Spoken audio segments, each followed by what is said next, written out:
Again welcome class 12 भौतिक विज्ञान की क्लास में आप सभी का स्वागत है। और आज का हम लोग का टॉपिक होने वाला है नाभिकीय संलयन।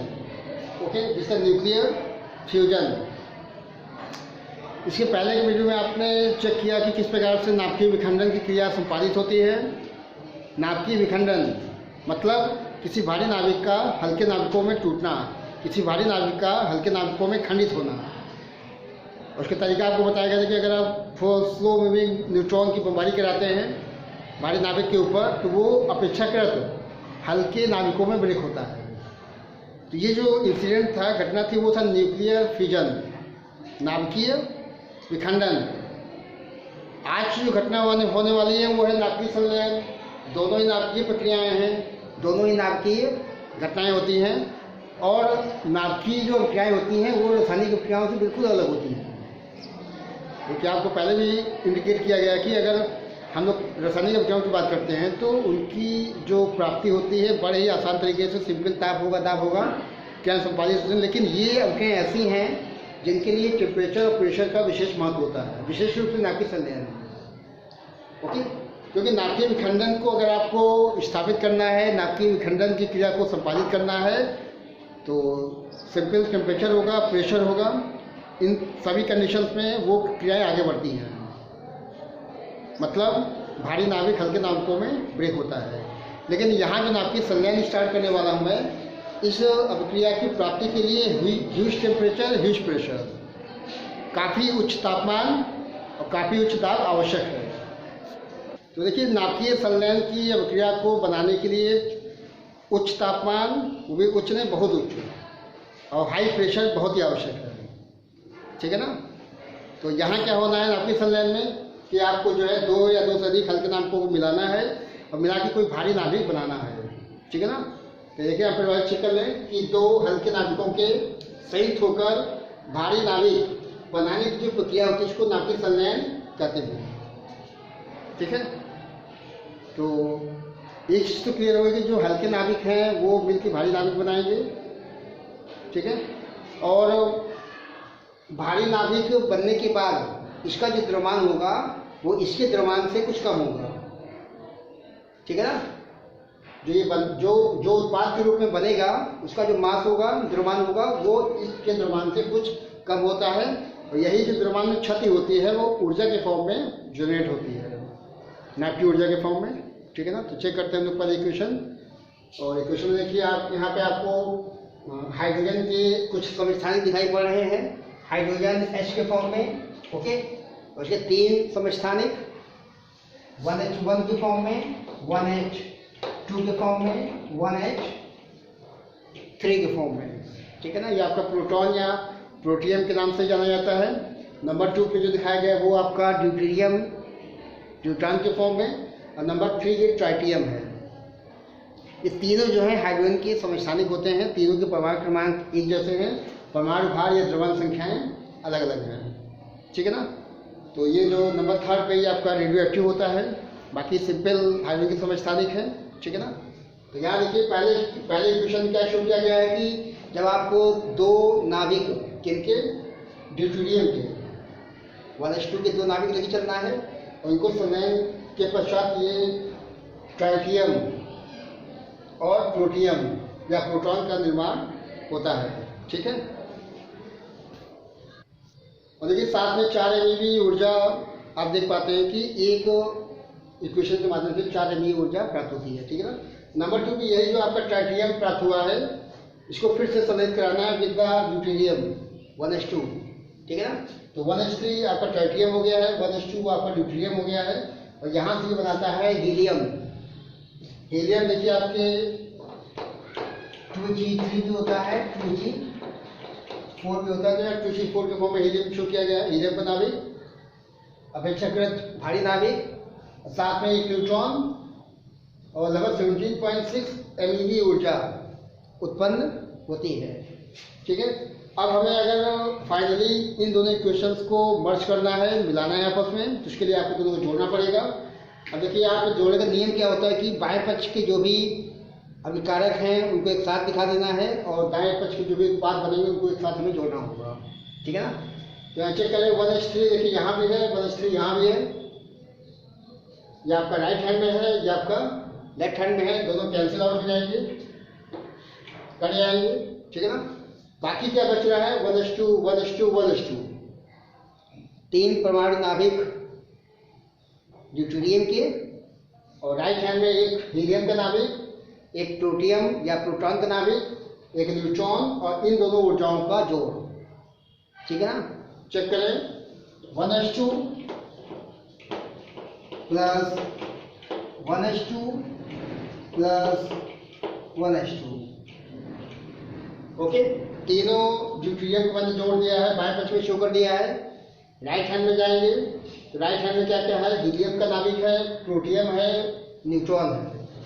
यहाँ पर लिखना पड़ेगा हीलियम 2He4, ओके। आपका ये प्रोटियम या proton 1H1 plus neutron 0N1 plus ये जो ऊर्जा है यहाँ देखिए 17.6 शो की गई है, और यहाँ जो ऊर्जा है वो 4 MeV के आसपास है। इन दोनों को ऐड कर लेंगे तो 17 4 21, ठीक है ना, 21.6 MeV।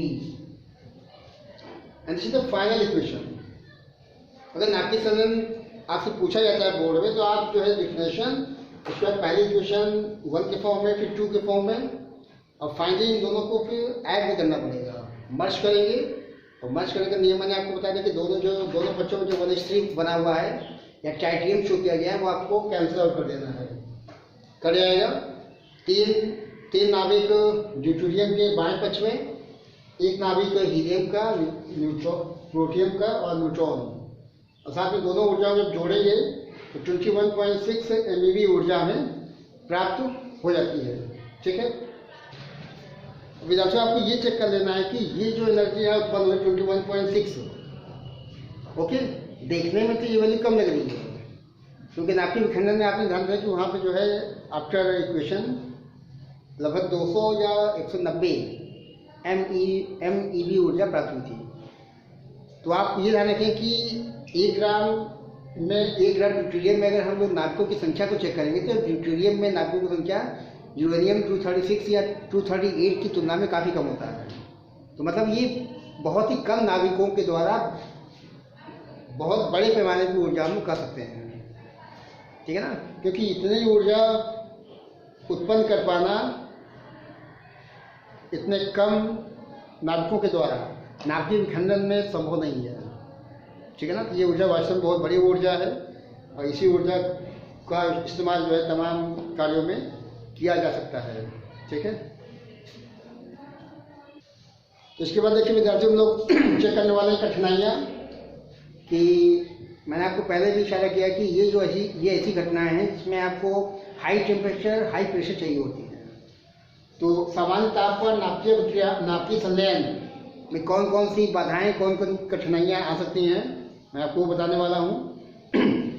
अक्सर क्वेश्चन बोर्ड में पूछता है नाभिकीय संलयन की डेफिनेशन विद द इक्वेशन, साथ में ये क्वेश्चन में अटैच हो जाएगा कि सामान्य ताप पर ये जो अभिक्रियाएं हैं नाभिकीय संलयन की क्यों प्राप्त करना आसान नहीं है, कठिनाइयाँ क्या क्या हैं, ओके।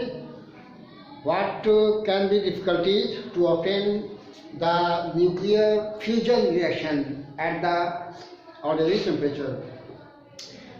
तो देखिए विद्यार्थियों आपको ये ध्यान रखना है कि यह अभिक्रियाएँ सामान्य ताप पे नहीं होती हैं, नंबर 1, और नंबर 2 इन अभिक्रियाओं को संपादित करने के लिए हाई टेम्परेचर हाई प्रेशर चाहिए होता है।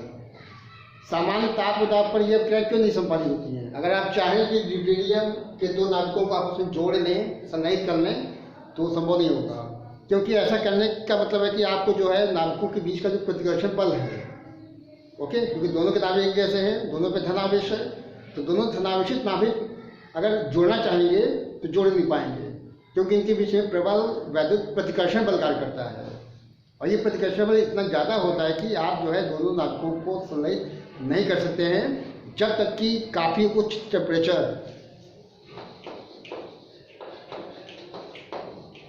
लगभग 10.8 केल्विन, आंकड़े बताते हैं कि 10.8 केल्विन का अगर टेम्परेचर मौजूद है तभी ये हल्के नाभिक संलयित होंगे, और संलयित होकर जो है फाइनली भारी नाभिक और ऊर्जा उत्पन्न करते हैं। तो हाई टेम्परेचर हाई प्रेशर हो जाएगा। देखिए इसी वजह से चूंकि इनके लिए उच्च तापमान चाहिए होता है, अतः इनको ताप नाभिकीय अभिक्रियाएं हैं, ताप नाभिकीय अभिक्रियाएं हैं।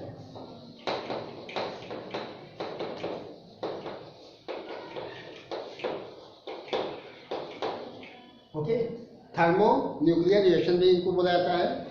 और जैसे आपने चेक किया था कि जो नाभिकीय विखंडन में क्या होता है कि जो नाभिकीय विखंडन के कॉन्सेप्ट पे काम करता है परमाणु बम, एटम बम। ओके, वैसे ही यहाँ पे जो आपका नाभिकीय संलयन है, नाभिकीय संलयन के सिद्धांत पे काम करता है हाइड्रोजन बम। ओके, कौन सा बम? हाइड्रोजन बम या संलयन बम कहते हैं इसको।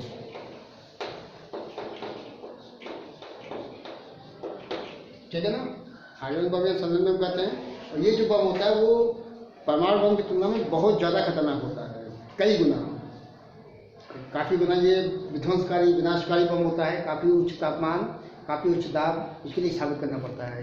ठीक है, देखिए ताप नाभिकीय विक्रियाएं या नाभिकीय संलयन की जो विक्रिया होती है उच्च तापमान पर होती है। मैंने कई बार इसको रिपीट किया हुआ है। और इतना high temperature high pressure lab के अंदर, प्रयोगशाला के अंदर स्थापित कर पाना असंभव है। एक बार eight kelvin is the huge temperature. Okay, और इतना उच्च तापमान कहाँ स्थापित होगा? दो ऑप्शंस हैं, नंबर 1 सूर्य पर ऑन द सन, और नंबर 2 नाभिकीय विखंडन। नाभिकीय विखंडन के दौरान काफ़ी उच्च तापमान उच्च दाब स्थापित होता है। उसी दरमियान यदि आप संलयन बम या हाइड्रोजन बम का विस्फोट कर दें तो वो काम करने लगेगा। अक्सर लोग कहते हैं कि जो है परमाणु बम के विस्फोट के तुरंत बाद यदि आप हाइड्रोजन बम या संलयन बम को ऑपरेट कर दें तो वो फंक्शन करता है ना, क्योंकि हाइड्रोजन बम को ऑपरेट करने के लिए काफ़ी ज़्यादा तापमान, काफ़ी ज़्यादा दाब स्थापित करना होता है, जो कि नाभिकीय विखंडन पे आधारित परमाणु बम के माध्यम से आप प्राप्त कर सकते हैं। ओके, तो फाइनली विद्यार्थियों एक बार पुनः आप समरी चेक कर लें। हम लोगों ने यहाँ पे चेक किया है नाभिकीय संलयन, मतलब दो हल्के नाभिकों के संयुक्त होकर भारी नाभिक बनाने की जो प्रक्रिया होती है इसको हम नाभिकीय संलयन के नाम से जानते हैं। जैसे न्यूक्लियर फ्यूजन, यहाँ दो हल्के नाभिक फ्यूज करेंगे और भारी नाभिक बनाएंगे। पहले रिएक्शन देखिए, न्यूट्रॉन के द्वारा ट्राइटियम हाइड्रोजन का जो पहला समस्थानिक प्रोटॉन के फॉर्म में इतनी ऊर्जा, यही ट्राइटियम आगे ड्यूट्रियम से मिलेगा। तो हीलियम का नाभिक न्यूट्रॉन और इतनी ऊर्जा ऐड करने का मतलब कैंसिल क्या होना वो आपको चेक कर लेना है। बाएं पक्ष में क्या मिलना है? 3 नाभिक ड्यूट्रियम के, दाएं पक्ष में हीलियम का नाभिक, हाइड्रोजन का पहला समस्थानिक प्रोटॉन के फॉर्म में, न्यूट्रॉन और 21.6 MeV की ऊर्जा। ओके, ये हो गया। अब आपको ये ध्यान रखना है कि फाइनली यहाँ जो उत्पाद बनेगा ये यहाँ के बनने, यहाँ से जो अभिकारक थे इनसे द्रव्यमान कुछ कम होता है। और यही जो द्रव्यमान क्षति होती है वो आइंस्टीन के डेल्टा E=Δmc² के फॉर्मूले के आधार पर काफ़ी बड़ी मात्रा में ऊर्जा हमें प्रदान करता है। कठिनाइयाँ आपको मैंने बता दिया है कि ये कोई मामूली अभिक्रिया नहीं होती हैं, बल्कि इनके लिए काफ़ी ऊंचा तापमान चाहिए होता है। और द्रव की जो 3 अवस्थाएं होती हैं, ठोस, द्रव, गैस, एक अवस्था प्लाज्मा होती है। और प्लाज्मा का सीधा मतलब है कि कोई भी परमाणु का नाभिक जब वो तरल अवस्था में आता है, लिक्विड फॉर्म में आता है, तब आप उन नाभिकों को संलयित कर सकते हैं। तो यही जो प्रोसेस है नाभिकों को जोड़ने का, उसके आधार पे हाई टेम्परेचर पे इसको हम लोग ताप नाभिकीय अभिक्रिया भी कर सकते हैं। इसी सिद्धांत पे काम करता है हाइड्रोजन बम, या इसको बोलते हैं संलयन बम। ठीक है ना, और ये ऐसे बम हैं जिनको आपको अगर स्टार्ट करना है, ऑपरेट करना है, तो उसके पहले आपको हाइड्रोजन बम या संलयन बम अगर आपको स्टार्ट करना है तो उसके लिए आपको पहले परमाणु बम इसका विस्फोट करना पड़ेगा। या सूर्य के सतह पे जो ऊर्जा उत्पन्न होती है, एक्चुअली सूर्य जो है वो कई हल्के प्रकार के जो परमाणु के नाभिक होते हैं उनका घेरा है। हाइड्रोजन के 3 समस्थानिक बम मौजूद होंगे, हीलियम 2He3 भी होगा, 2He4 के फॉर्म में भी होगा। ओके, कार्बन, नाइट्रोजन, ऑक्सीजन, ये कुछ ऐसे हल्के नाभिक हैं जो सूर्य के आवरण में मौजूद रहते हैं। और सूर्य एक्चुअल में ऊर्जा का, ऊष्मा का बहुत बड़ा स्रोत है। ठीक है, huge source of energy and light. तो देखिए फाइनली सूर्य और सूर्य की जैसे और तमाम जो तारे हैं उनकी ऊर्जा का जो स्रोत है वो नाभिक संलयन ही होना चाहिए। ओके। और वैज्ञानिक ये मानते हैं कि सूर्य ऊर्जा का ऊष्मा का बहुत बड़ा स्रोत है और सूर्य के माध्यम से लगभग 4 × 26 जूल पर सेकेंड की दर से ऊर्जा का उत्सर्जन लगातार हो रहा है। ठीक है ना। मैंने आपको बताया कि सूर्य का जो आवरण होता है, सूर्य का जो घेराव होता है, उसके अंदर का उसके बाहर का टेम्परेचर आपको मालूम होना चाहिए। सूर्य के बाहर का जो घेराव है, आवरण है, उसका लगभग 6900 केल्विन टेम्परेचर माना जाता है और सूर्य के भीतर जो केंद्रीय भाग होता है वो लगभग 2 × 7 केल्विन उसका टेम्परेचर माना जाता है। ठीक है ना। सूर्य का जो आवरण है वो तमाम हल्के नाभिकों का घेराव होता है। उसमें लगभग 90% भाग जो होगा, 90% उसमें हाइड्रोजन और हीलियम, हाइड्रोजन के समस्थानिक होंगे, हीलियम का जो समस्थानिक है वो हो जाएगा। ठीक है ना। और बाकी जो 10% भाग बचेगा उसमें आपके बाकी जो हल्के नाभिक हैं, कार्बन, नाइट्रोजन, ऑक्सीजन और उसके नीचे वाले जो भी हैं, बेरिलियम वगैरह, वो चीज़ इसमें इंक्लूड हो जाएगा। ठीक है। तो निश्चित रूप से सूर्य की जो ऊर्जा है उसका स्रोत नाभिक संलयन ही होना चाहिए। और वैज्ञानिक मानते हैं कि सूर्य की ऊर्जा के पीछे दो साइकिल चलती है। एक होता है कार्बन साइकिल, एक प्रोटॉन साइकिल। ओके। ये दोनों ऐसे साइकिल हैं, चक्र हैं, जिनके माध्यम से आप हल्के नाभिकों को जोड़ते हैं और भारी नाभिक बनाते हैं और भारी नाभिक बनने के दरमियान काफ़ी बड़ी मात्रा में ऊर्जा हमें प्राप्त होती है। ठीक है। तो इतना आपको चेक कर लेना है। और फाइनली दोनों में डिफरेंस क्या है, नाभिक विखंडन, नाभिक संलयन का जो डिफरेंस है वो आपको कैटेगराइज करना, लाइन खींच के नाभिक विखंडन, नाभिक संलयन का डिफरेंस चेक कर लेना है। तो जो भी पॉइंट्स बताए गए हैं उसको आपको उन दोनों में डेफिनेशन के फॉर्म में, इक्वेशन के फॉर्म में, टेम्परेचर को मेंशन करना कि कहाँ टेम्परेचर कंपल्सरी, कहाँ पे टेम्परेचर का इतना महत्व नहीं है प्रेशर के विषय में। ठीक है ना। एग्जाम्पल आप बता सकते हैं कि जो है जो नाभिक विखंडन की प्रक्रिया है उसके द्वारा आप परमाणु बम को बना सकते हैं, नाभिक रिएक्टर का इस्टेब्लिशमेंट हो जाता है। लेकिन जो आपका नाभिक संलयन की प्रक्रिया है वहाँ से आप जो है हाइड्रोजन बम या संलयन बम का निर्माण कर सकते हैं। तो इस प्रकार से लाइन खींच के दोनों के बीच में क्या डिफरेंसेस हैं वो आप शो कर सकते हैं। ओके। एंड इस प्रकार से नाभिक संलयन का ये टॉपिक आपको तैयार कर लेना है। Okay. And thanks for watching my video. Thanks to all of you.